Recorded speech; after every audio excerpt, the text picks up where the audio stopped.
Ancient Iraq, a land of myth and legend, home to some of the greatest cities of the Bible.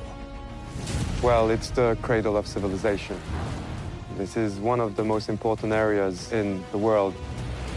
Now, after decades of war, pioneering archaeologists are returning to Iraq. Our cameras have unprecedented access as they unearth buried treasures and discover the real world of the Old Testament. Western civilization only kept memories through the Bible. It's very difficult to pick apart the myths and the legends. This time, investigators uncover the lost cities of Genesis, Uruk and Ur, the legendary birthplace of Abraham. Ur was transcendent. It essentially ruled over many cities. Why did people here go from being simple farmers to big-time city slickers? And did the collapse of this brave new world influence one of the greatest biblical stories ever told, Noah and the Great Flood?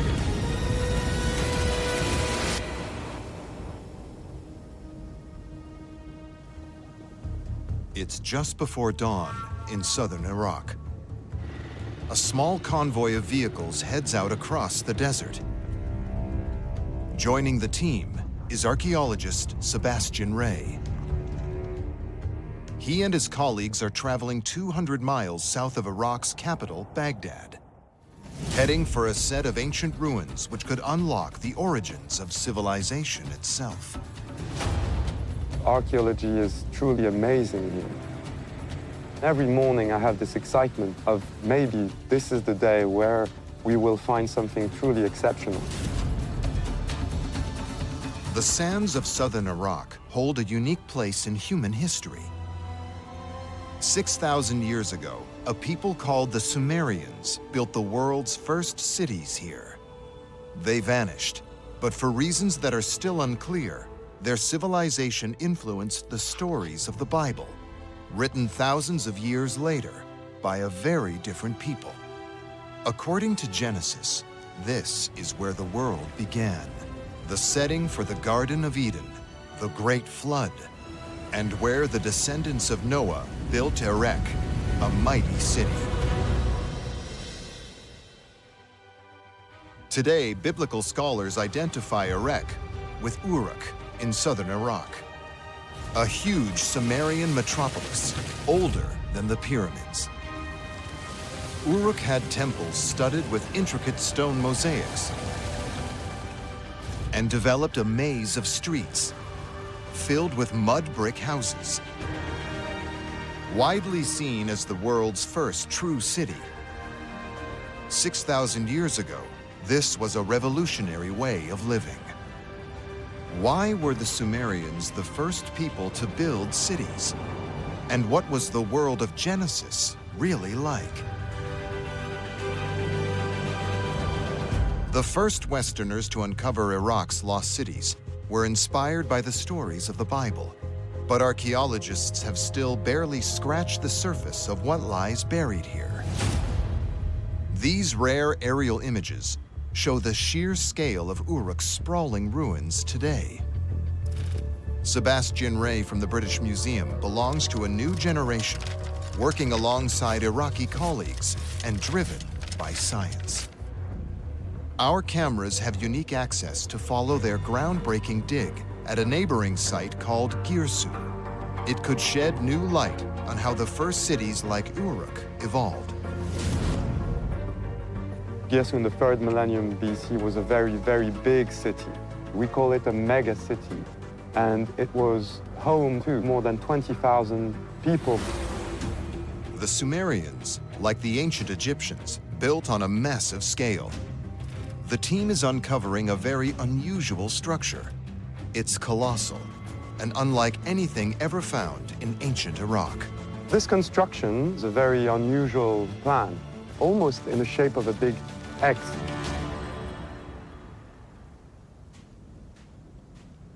Sebastian works with archaeologist Ebru Toran. She investigates the strange design. This is a very interesting structure, built actually like two symmetrically arranged convex walls. We have studied the structure almost brick by brick, and we know that it was made of fire bricks. It must have been a very useful structure because it was kept maintained for many, many centuries. Archaeologists once thought this structure could be a tomb or even a temple. But it stands inside an ancient canal. These are actually the foundations of a bridge, built from thousands of mud bricks with bitumen as mortar. This structure was once 26 feet high and up to 130 feet wide. It's a small bridge by modern standards, but when it was built 4,000 years ago, it was revolutionary. It's also an ancient water management system. By squeezing the current through a narrow channel, the water picked up speed without raising the level downstream. A testament to Sumerian ingenuity. The bridge is the oldest ever found in the world. Could it reveal why the Sumerians invented cities? This structure is not only a very impressive archaeological ruin, it also tells us a lot about how people, Sumerians, actually found solutions to live in this climate. It's a unique structure. The bridge is the first hint that this arid land looked very different in biblical times. Sebastian works with geoarchaeologist Jafar Jatheri to reconstruct Girsu's original environment. No more these canals around it. Together, they fly a drone to look for more canals like the one with the bridge. Work that would take months on the ground takes minutes in the air. Using a drone is really important. We used to use traditional way of survey and excavation, but now we are actually discovering lots of things. If you have high technology and you can plan well where to excavate or where to dig. From above, the desert looks flat and featureless, but it hides remarkable secrets. So this image is made up of more than 100 drone photos. The main large straight lines you can see are ancient canals. The drone survey reveals that water surrounded Girsu in ancient times. This desert city was the Venice of its day. We always had this idea that a Mesopotamian city, any city like Uruk, like Babylon, is strongly connected to one river course. But here, in the case of Girsu, there are numbers of canals that run across the site, but also through the site. Conventional wisdom says that the construction of these canals led directly to the birth of the first cities. An extraordinary vase, discovered at Uruk, reveals how they allowed the Sumerians to turn the desert into fields. The vase depicts farmers who carry baskets overflowing with crops. A herd of goats and sheep graze freely. It's a fertile landscape that some believe might even have inspired the story of the Garden of Eden in the Bible. Genesis describes how a stream running from Eden flowed into Iraq's life-giving rivers, the Tigris and the Euphrates. Some scholars believe the name Eden itself may come from the Sumerian word for a plain or open country. But no one knows for sure if this theory about the rise of the first cities is correct, because few have ever tried to date these canals. Until now. Our knowledge of ancient Mesopotamia is very limited, and it dates back to 50, 67 years.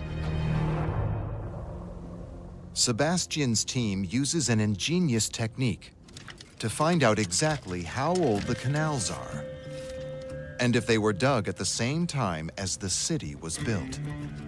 But one way of dating an ancient canal is to collect shells from the bottom of those canals we can radiocarbon date the shells, and this would date the canal itself. The team analyzes more than 20 shells. The results reveal a staggering surprise. These are the first results we have from the lab.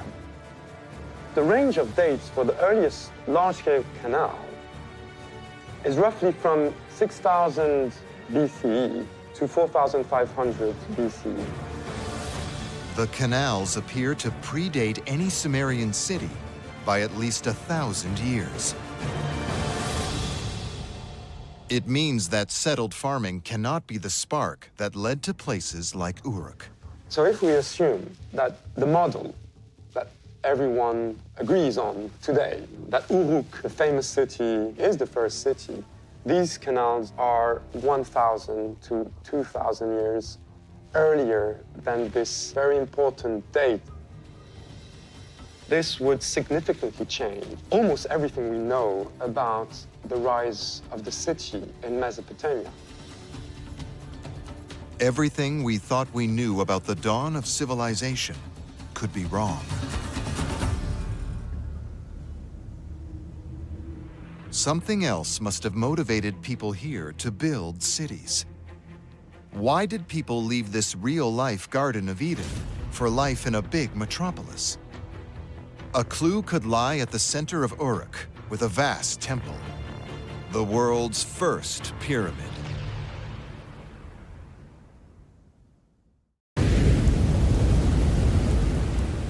The Bible says that after the Great Flood, the descendants of Noah spread out across the earth.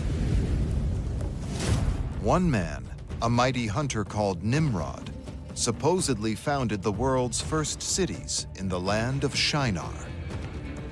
Archaeology confirms that Iraq is indeed where cities began. But why did humans decide to build them here in the first place? A clue could lie at the center of Uruk. Here, archaeologists have discovered the world's first pyramid, a raised platform called a ziggurat. On top is a temple dedicated to the Sumerian sky god. Its gleaming whitewashed walls make it stand out from afar. Next to it lies a temple precinct, the Eanna. Ancient builders studded its walls with thousands of stone cones, creating a mosaic of intricate geometric patterns. 5,000 years ago, there was no other place like this on Earth. So could religion explain the birth of the first cities?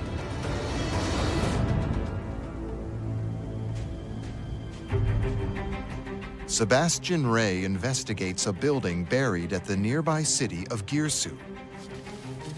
Here, Iraqi excavators unearthed terracotta cones embedded in the walls, similar to those at Uruk's temple. I'm holding in my hands one of the most iconic objects of the site of Girsu, Tello. This is a temple cone, but rather we should really call it a temple nail. It was a symbolic object. There's an inscription incised on this object. The text always starts with the name of Ningirsu. Each Sumerian city had its own deity. Girsu's patron god was the thunder god, Ningirsu, hero of epic tales and slayer of the monster, Anzu. The Sumerians believed that each city had its own deity. The cone reveals that this building is the Temple of Ningirsu, one of the most sacred sites in ancient Iraq. When we found the cones inserted in the walls, it was an exceptional moment. We knew for a fact that we had indeed discovered this long-forgotten temple of Ningirsu. Legend says that Ningirsu himself ordered the construction of this building by appearing to the city's king in a dream. A headless statue discovered in the building depicts the king as an architect, holding a floor plan. At first, its geometry baffled archaeologists, but Sebastian managed to decode the measurements inscribed on it. Incredibly, The dimensions match the building in his trench perfectly. This floor plan is supposed to be a divine blueprint. Sebastian thinks that sacred shrines like this evolved into the first cities. Girsu's temple was built just as the city started to get going. So a temple in ancient Mesopotamia was like a magnet. It attracted people worshipping the gods, and the whole city gravitated around this important structure.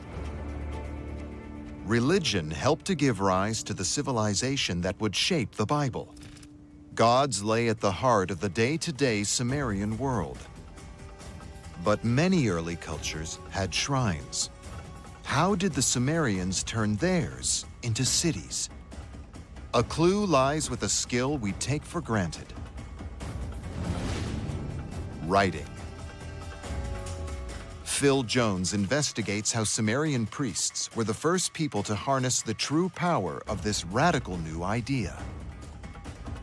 Writing is probably one of the 3 or 4 most crucial inventions in the whole of human history.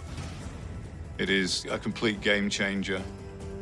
The Sumerians developed a system of writing called cuneiform, a series of wedge-shaped symbols made on wet clay. Some archaeologists think writing was invented in the temple as a method of bookkeeping.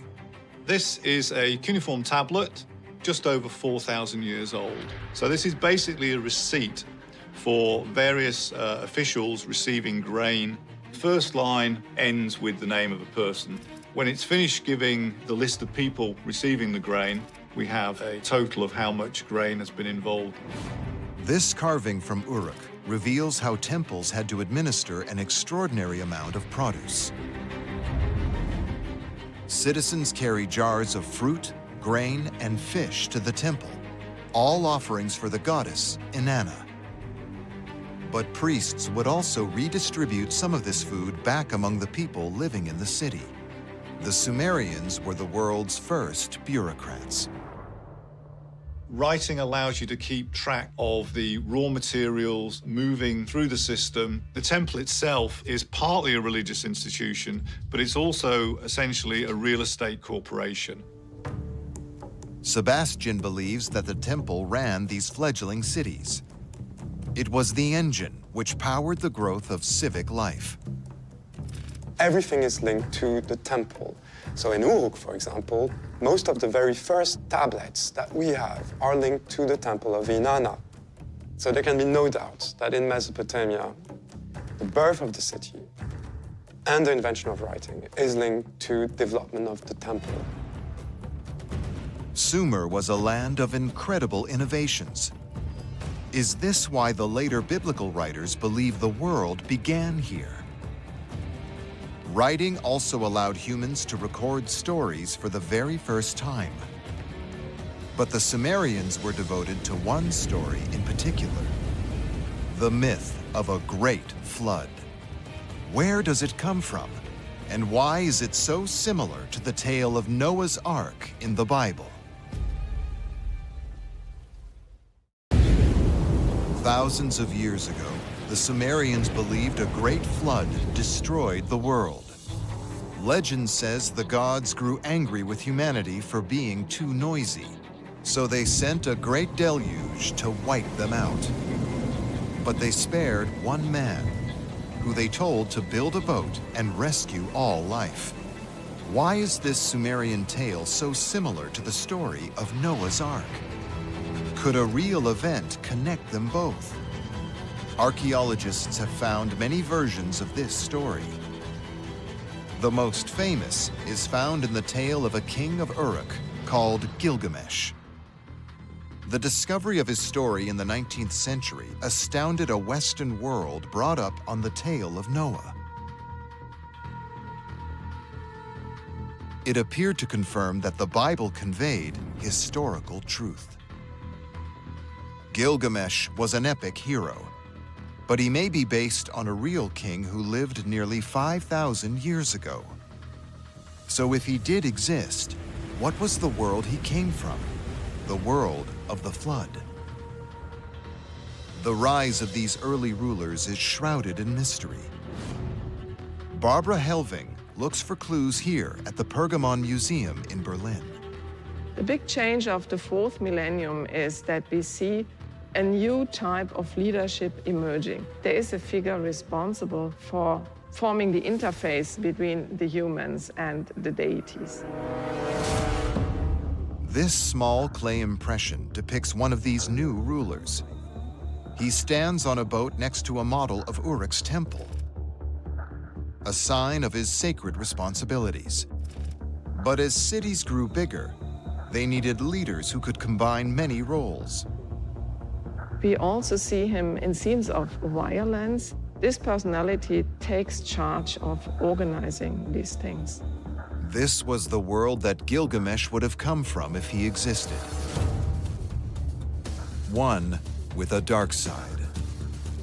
Constructing such a public building requires a huge workforce. And we know from the early texts that there are people who are treated as slaves or people who are treated as laborers.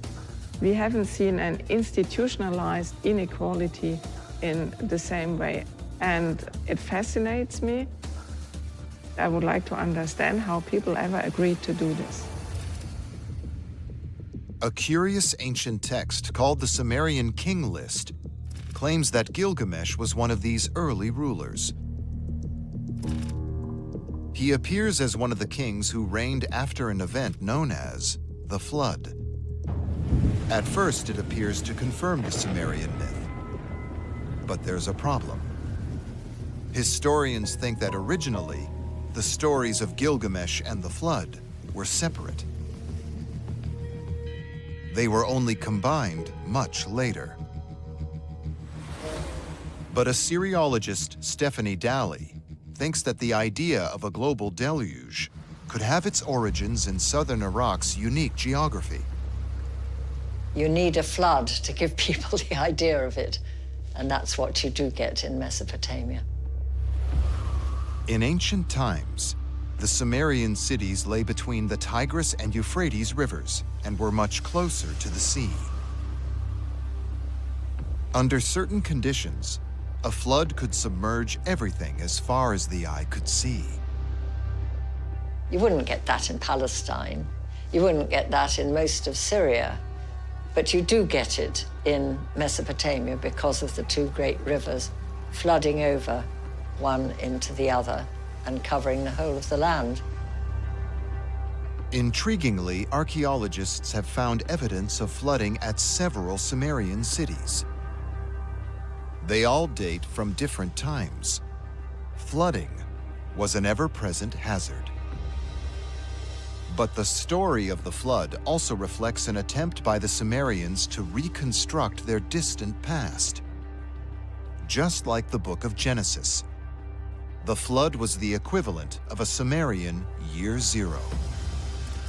When you look at the Sumerian King List, you do see that it's an absolute defining point in history, before which people had legendarily long lives, or they had perhaps the names of animals or constellations.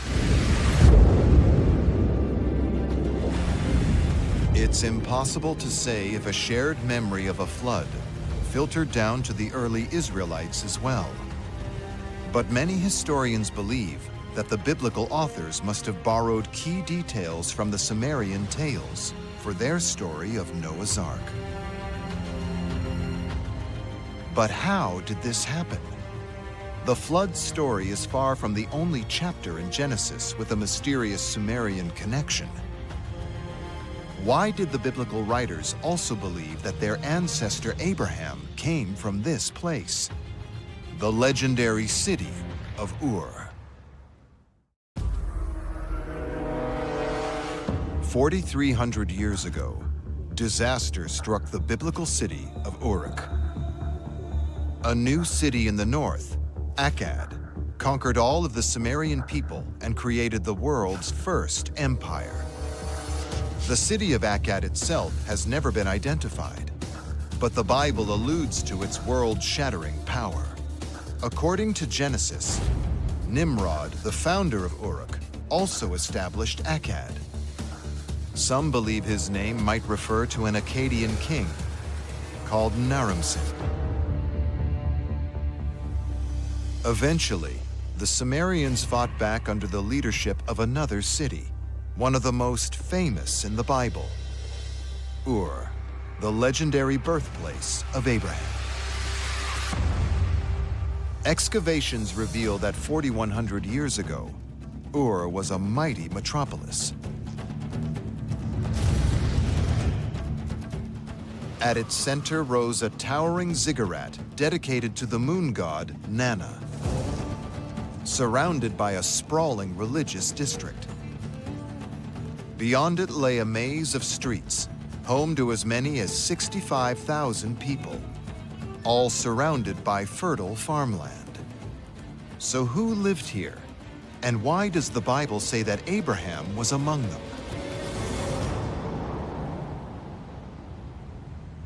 Archaeologist William B. Hafford from Penn Museum investigates Ur during its golden age. During the Ur III dynasty, Ur was transcendent. It essentially ruled over many cities. The city's most famous ruler was a king called Ur-Nammu. He instigated a massive building program. Many of the structures we see today date from his reign. These are mud bricks, the fundamental building block of all southern Mesopotamian cities. The stamp here tells us that this brick was made for Ur-Nammu, the king, and he was building the temple of Nana, the moon god. And it also mentions that he built the city wall of Ur. Ur's colossal buildings reveal the power of Ur-Nammu. But they also required vast resources. As the cities of Sumer grew larger, competition between them became more intense, leading to war. An ancient work of art discovered at Ur shows the Sumerian war machine at work. Chariots ride into battle and crush foes in their path. There's infantry carrying spears rushing into the fray, smiting enemies and taking prisoners. Above all stands the king of Ur, shown taller than everyone else, being presented with injured prisoners. But William believes that Ur owed its success to more than just military power. A clue lies in the hundreds of intriguing objects discovered in the city. Ur had few raw materials, but its rich farmland meant it had plenty of grain and wool for sale. These are spindle whorls. Well, spindle whorls are used to make thread and or yarn. The major export from Mesopotamia was cloth. They had a lot of sheep, they could spin a lot of wool, and they could make textiles. This astonishing copper bowl reveals the quality of Ur's textiles. Corrosion has preserved details of the cloth it was wrapped in. And it preserved the pattern of how tight that weave is. And we can see a number of these different things to get the range of cloth types that they were making. The artifacts also hint at what the city was getting in return: precious metals from distant lands. We've got carnelian coming in from the Indus Valley. We've got copper and diorite coming from Oman. And we've got lapis lazuli and gold coming from Iran and Afghanistan. So long-distance trade networks are very important because this is the way you legitimize your kingship and you show your power.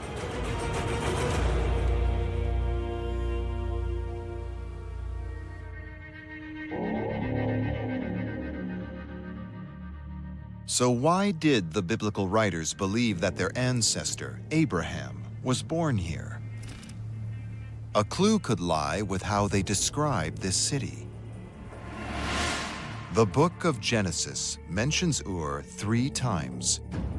On each occasion as Ur of the Chaldees, a people who ruled southern Iraq more than 1,000 years later.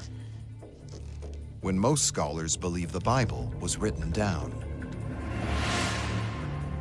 Ur still existed at this time and was already more than 2,000 years old.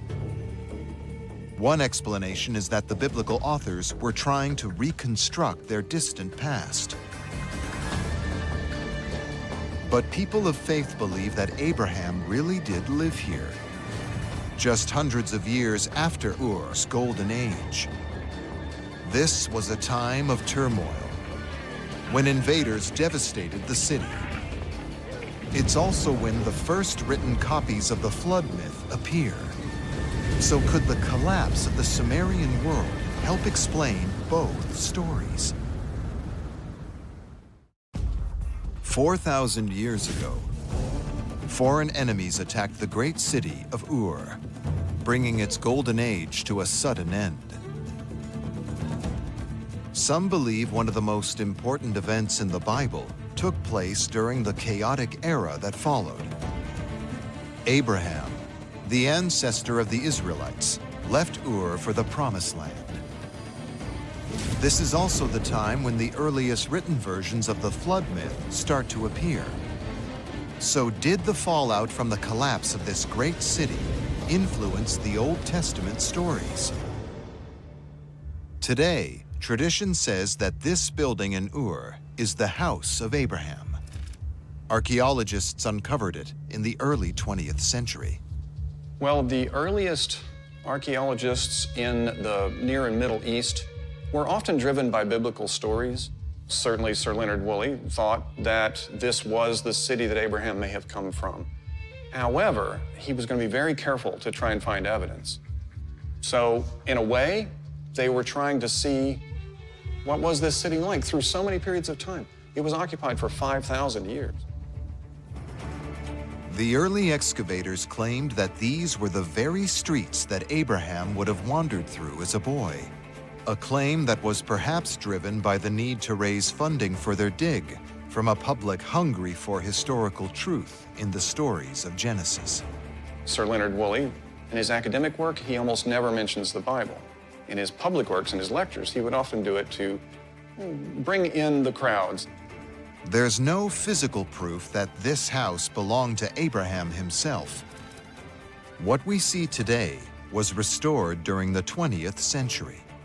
But it does date to the centuries after the fall of Ur, which is when biblical tradition suggests Abraham might have lived. The violent end of Ur's golden age is seared into the fabric of this ancient metropolis. Archaeologists here have found evidence of burning and destruction. But new discoveries reveal how the people of Ur managed to rebuild their shattered homes. The city's population continued to grow. We think that at its most dense, it might have reached 25,000 people within the city walls. If we expand into the hinterland, it might have supported up to 60,000. The citizens of Ur blamed a nomadic people of Aramaean descent for their city's woes. Some argue that Abraham was related to them. This era did see many people on the move. But others claim that the biblical writers were referring to a different city with a similar name, in what is now southern Turkey. It's impossible to prove if the founding father of the Israelites left Ur at this time. For millions of people, it is a matter of faith. But the fall of Ur may have had an unexpected impact on another story. The Sumerian tale of the flood, which bears many similarities to the story of Noah's Ark in Genesis. Cuneiform specialist Samuel Chen thinks this attempt to rebuild the Sumerian world could also explain why the flood story suddenly became hugely popular at this time. The fall of the World Trade Dynasty was a traumatic experience for Sumer. Basically, the collapse not only of urban structure, but also all of the supporting network. Samuel finds key similarities between the flood story and poems lamenting the fall of Ur. In them, people started to question why the gods had allowed their own temples to be destroyed. The destruction of the city also brings a lot of suffering to the deities. They were thinking about the irrational aspect of a divine decision to destroy urban civilizations. This is something flood stories began to question and even make into a satire. But the moral of the flood story was how humans could start again. It was a reassuring tale. And as it was told again and again, it became blockbuster entertainment. There was a lot of borrowing as well. There was a lot of cross-fertilization. So you have these different heroes who were originally independent of each other. They were brought together to meet with each other to make it more exciting, very much similar to the Marvel films. The Sumerian myths became hugely popular. But how did tales from cities like Ur and Uruk reach the authors of the Bible on the other side of the Middle East? The answer lies with a new power: Babylon, the infamous city of Babel.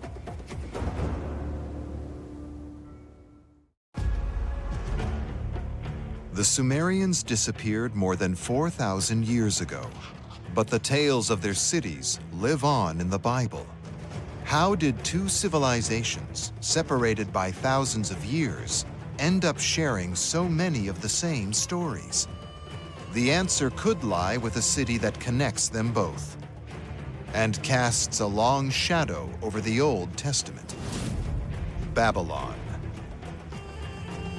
Today, these are the remains of this legendary city, a vast and sprawling site by the river Euphrates.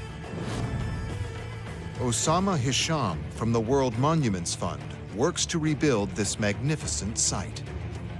He and his team are removing modern materials from Babylon's restored buildings and replacing them with traditional ones.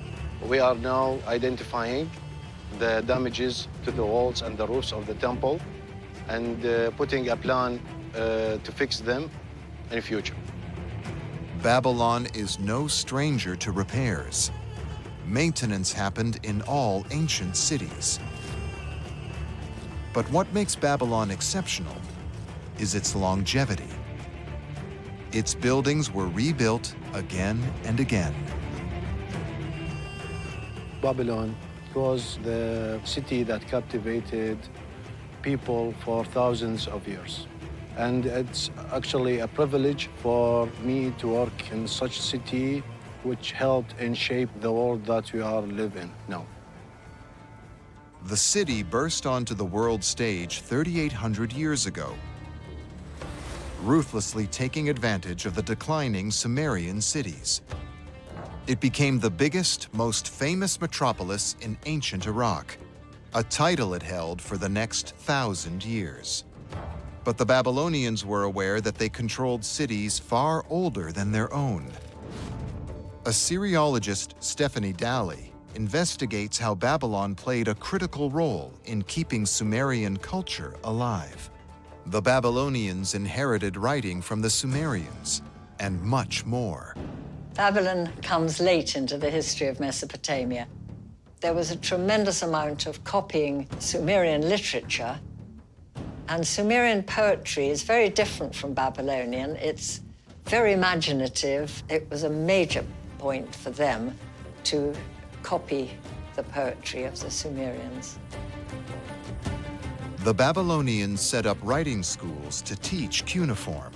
Students learned by copying from famous Sumerian stories, like the flood myth. Well, the scribes had to master the art of writing cuneiform for a start. So they practiced signs, and we've got lots of terribly badly written signs from their exercises. But then they would take a Sumerian poem, or they would take a short story about Gilgamesh. They would get to know it like we would learn a piece of Shakespeare. The scale of the copying was immense, but only selected stories survive. Some people think that all the literature we've got is on school exercises, and we certainly find a lot of them that are not very well written and got quite a lot of mistakes in them. One of the things about the flood story is that we have got more extracts of Tablet 11 than we have of any other bits of the Gilgamesh epic, which is marvelous but infuriating because we've still got gaps where we haven't got anything. Babylon owed a rich debt to Sumerian culture, and in turn, it brought their tales to a new audience. In 589 BC, the Babylonian king, Nebuchadnezzar II, conquered Jerusalem and deported many of its citizens. Many scholars think the book of Genesis was written in Babylon by Jewish exiles. Here they came into contact with Sumerian stories that were thousands of years old. But for the biblical authors, these stories of gods and monsters took on a new dimension. They revealed the truth about human existence as they saw it, as the divine plan of a single God. The Jewish scribes were trying to reconstruct their history, much like the Sumerians had done thousands of years earlier with the flood. The Sumerians are our common ancestors. We owe them so much. The tales of the Old Testament remember the legacy of an ancient and remarkable people, the Sumerians. They constructed extraordinary wonders that have survived the test of time, invented writing and literature, and pioneered a new urban life. In many ways, the story of Iraq's lost cities is Genesis, the history of our beginnings, the creation of the modern world.